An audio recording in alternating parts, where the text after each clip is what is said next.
सभी का study copies पे स्वागत है। यहाँ हम बात करेंगे मॉडर्न हिस्ट्री की। ये चौथी क्लास है। इससे पहले 3 क्लासेज जा चुके हैं। प्लेलिस्ट बना दिया गया है। मिडिवल हिस्ट्री कंप्लीट हो गई हमारी। प्लेलिस्ट में जा करके देख सकते हैं। एपीएस के लिए शॉर्ट हैंड की क्लासें भी चल रही हैं, तो चैनल को सब्सक्राइब कर लीजिए। चलिए शुरू करते हैं बिना आपका टाइम वेस्ट के, बिना किसी देरी के। पहला क्वेश्चन है, निम्नलिखित में से कौन सा एक मुगल सम्राट द्वारा नियुक्त बंगाल का अंतिम गवर्नर था? जो मुगल सम्राट थे उनके द्वारा नियुक्त बंगाल का अंतिम गवर्नर कौन था? तो मुर्शीद कुली खान इसका आंसर हो जाएगा। जो मुगल सम्राट फर्रुखसियार द्वारा 1717 ईस्वी में मुर्शीद कुली खान को बंगाल का गवर्नर सूबेदार नियुक्त किया गया था। मुर्शीद कुली खान, देखिए बंगाल भेजा किसने था? सबसे पहले वो आपके भेजा था औरंगजेब ने। औरंगजेब ने जो है सबसे पहले आपके बंगाल भेजा था किसको? मुर्शीद कुली खान को। लेकिन मुगल सम्राट फर्रुखसियार ने इसे बंगाल का गवर्नर घोषित कर दिया, ठीक, नियुक्त कर दिया। तो ये सारी चीज़ें हैं। पहला क्वेश्चन हो चुका है। चलिए दूसरे क्वेश्चन पे चलते हैं। मुगल बादशाह द्वारा नियुक्त बंगाल का अंतिम सूबेदार कौन था? तो मुगल बादशाह जो थे आपके अंतिम सूबेदार जो था आपका मुर्शीद कुली खान था। निम्नलिखित में से कौन सा युद्ध जिसने भारत में ब्रिटिश प्रभुत्व को प्रारंभ किया? तो ये आपका इसका आंसर हो जाएगा प्लासी का युद्ध।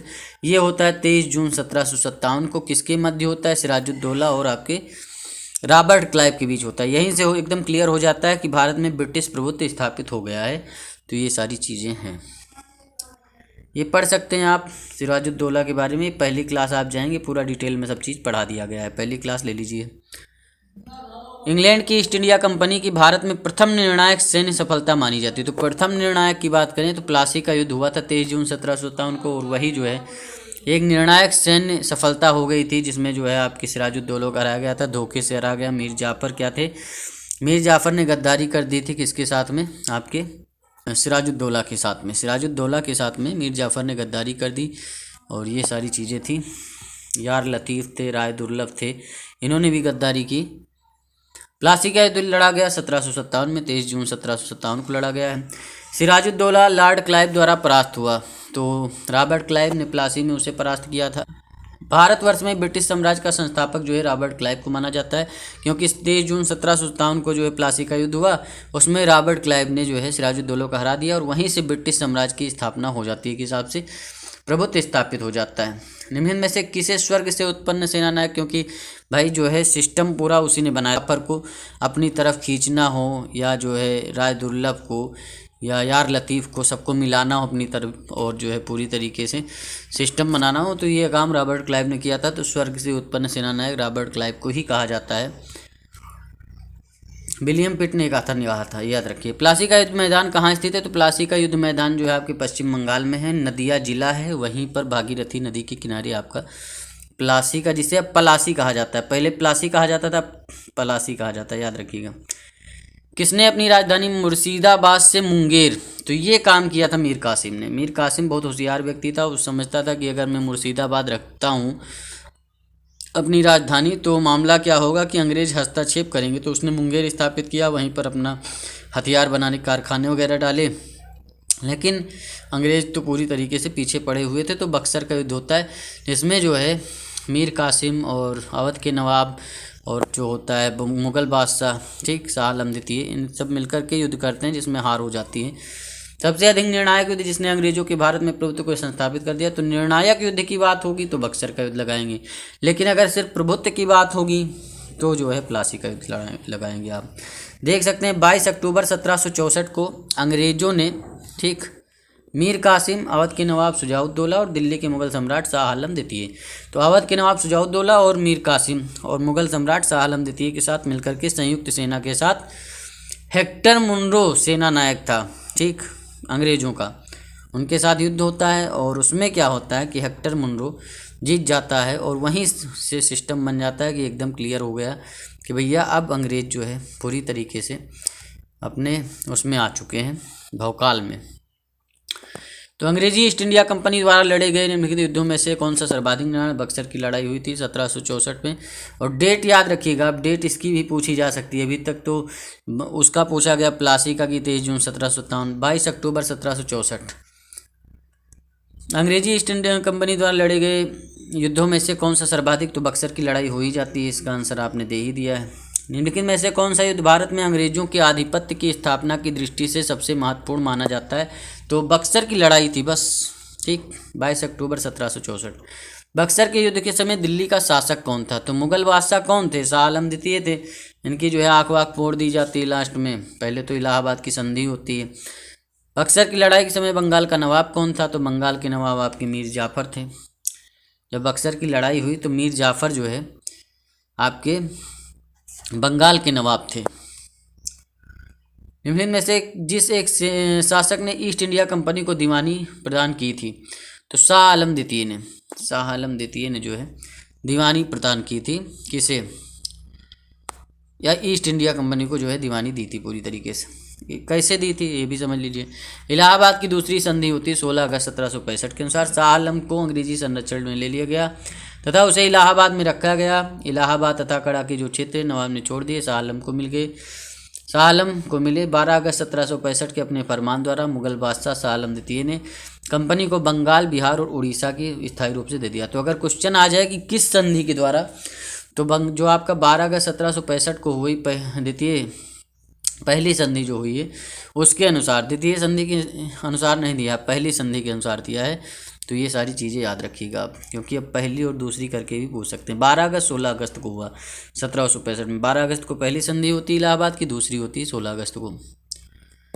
1765 में ईस्ट इंडिया कंपनी को बंगाल की दीवानी किसने प्रदान की थी? तो मुगल सम्राट ने दी थी, ठीक, 1765 में आपकी पहली संधि के अनुसार। किस गवर्नर के कार्यकाल में ईस्ट इंडिया कंपनी को शहनशाह शाह आलम द्वारा बंगाल, बिहार और उड़ीसा की दीवानी प्राप्त हो गई? तो ये आपका हुआ था किसके समय में? रॉबर्ट क्लाइव के समय।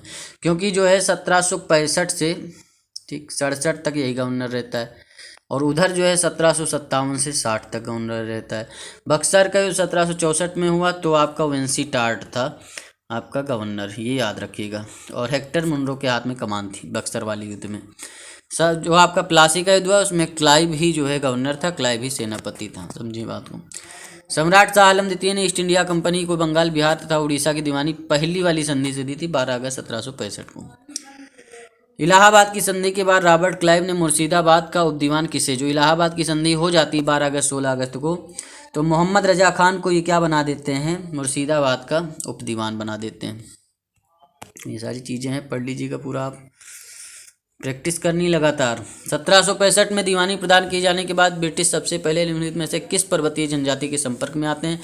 तो खासी जो होती है जनजाति उसके संपर्क में आते हैं सबसे पहले।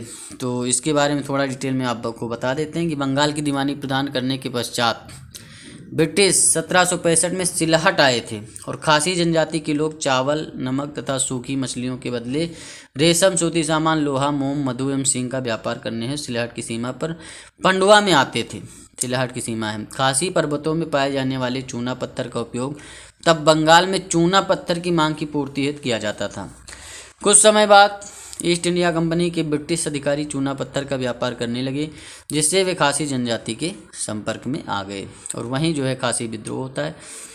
अब यहाँ पर आपको बताना है कि जो है अवध सल्तनत के हिंदू नायब वजीर के संदर्भ में निम्नलिखित कथनों में से कौन सा सही है? राजा टिकैत राय नवाब असाफुद्दौला के अर्थमंत्री थे, एकदम सही बात है। जो राजा टिकैत राय थे वो असाफुद्दौला के अर्थमंत्री थे। अवध के नवाबों के राज्य में समानता कतिपय हिंदू जातियों के लोगों को उच्च स्थान प्राप्त था। हाँ, प्राप्त था, क्योंकि जैसे जैसे मुगल डायनेस्टी जो है पूरी तरीके से क्षय होती जाती है ना, हिंदुओं का उसमें रुतबा जो होता है हिंदू राजाओं का बढ़ता जाता है, समझी बात को। तो सी हो जाएगा, एक और दो दोनों है। 18वें शतक में भारत में लड़े गए युद्ध में आप जो है बताइए किस तरीके से सिस्टम होगा। देखिए वांडीवास का युद्ध 1760 में लड़ा जाता है, आपको पता ही है। तो और प्लासी का 1757 में, तो ये तो गलत हो जाएगा, ठीक। प्लासी का युद्ध 1757 में लड़ा गया, ये 1760 में लड़ा गया, ये 1764 में। तो इसमें 3 सीरियल में बन रहे हैं, तो आपका बी ही सही हो जाएगा। अंबर का युद्ध चलिए देख लेते हैं, अंबर का युद्ध कब होता है। अंबर के युद्ध की बात यहाँ पर की जाएगी। अंबर का युद्ध आपका होता है 1749 में। मुजफ्फरनगर, चंदा साहब तथा फ्रांसीसियों की संयुक्त सेना होती है। बेल्लोर के समीप अंबर नामक स्थान पर कर्नाटक के नवाब अनवरुद्दीन को पराजित कर उनकी हत्या कर देते हैं, ठीक। चंदा साहब और फ्रांसीसी की संयुक्त सेना किसको पराजित करती है? कर्नाटक के नवाब को। तो यही होता है अंबर का युद्ध। बाकी चीज़ें आपको पता ही हैं। उस फ्रांसीसी सेनापति का नाम बताइए जो 1760 के वांडीवास युद्ध में पराजित हो गया था, ठीक। तो काउंट लाली जो है पराजित हुआ था फ्रांसीसी सेनापति। एक बार आप देख लीजिए, ये आपका फ्रांसीसी अंग्रेजों के बीच में लड़ाई हुई थी वांडीवास की 1760 में। इसमें फ्रांसीसी पराजित हो गए थे। वांडीवास का युद्ध किसके मध्य लड़ा गया तो जानते हैं आप, ब्रिटिश और फ्रेंच के बीच लड़ा गया है। बस यही सब चीज़ें हैं। 1760 का प्रसिद्ध वांडीवास का युद्ध अंग्रेजों द्वारा किसके खिलाफ लड़ा गया है तो आपके फ्रांसीसियों के मध्य लड़ा गया और अंग्रेजों के मध्य। ये सारी चीज़ें हैं। आपको क्या करना है, सही युग में सुमेलित करना है। कौन सा सही है ये बताना है। तो सिस्टम समझिए। बक्सर का युद्ध मीर जाफर विरुद्ध के खिलाफ, ये गलत बात है। ठीक, बक्सर का युद्ध जो है मीर कासिम थे और आपके अवध के नवाब शुजाउद्दौला और शाह आलम द्वितीय के मध्य लड़ा गया। वांडीवास का युद्ध फ्रांसीसी और ईस्ट, यही आपका सही हो जाएगा। तो यही सारी चीज़ें हैं। इनमें से किसने भारत में अंग्रेजों का सर्वाधिक विरोध किया तो जो मराठा थे, मराठों ने जो है बहुत ज़्यादा, 3 आंग्ल मराठा युद्ध होते हैं। ठीक, आंग्ल मतलब अंग्रेज और मराठा मतलब मराठा, 3 आंग्ल मराठा युद्ध होते हैं। तो यही सारी चीज़ें हैं। आपका ये चैप्टर क्लोज होता है। और देखिए भैया, सिस्टम बता दें आप लोगों को कि प्रैक्टिस का कोई तोड़ नहीं है, प्रैक्टिस ही आपको करनी पड़ेगी। क्वेश्चन आंसर प्रैक्टिस हम बहुत तेज़ी से करवाएंगे और बहुत बढ़िया सीरीज ला रहे हैं, प्रैक्टिस सेशन लेकर आ रहे हैं आप लोगों के लिए, यूपीपीएससी आरओ के लिए। ठीक, बहुत बढ़िया, नंबर 1 की 60 प्रैक्टिस सेट करवाए जाएंगे यूपीपीएससी आरओ के लिए। तो आप लोग तैयार रहिए और 60 पेपर सेट का प्रैक्टिस यहाँ पर कराया जाएगा। तो चैनल को सब्सक्राइब कर लीजिए, बहुत तगड़ी क्लासेज आने वाली हैं। मतलब सिलेक्शन आपका 100% श्योर हो जाएगा। लेकिन घटना चक्र की जो भी क्लासेज चल रहे हैं उसे आपको देखना पड़ेगा। ठीक, और जल्दी से जल्दी हम सारे सब्जेक्ट की क्लासेज कंप्लीट कर देंगे। कोशिश यही है कि 15 नवंबर तक हिस्ट्री कंप्लीट हो जाएगा और आपका नवंबर लास्ट तक आपका जियोग्राफी और पॉलिटी भी कंप्लीट हो जाएगा। ठीक, 15 दिसंबर तक सारे सब्जेक्ट के जितने भी आपके घटना चक्र हैं कंप्लीट कर देंगे। और बहुत जल्दी जो है प्रैक्टिस सेशन ला रहे हैं हम लोग जो है उसमें। तो चैनल को आप लोग सब्सक्राइब कर लीजिए।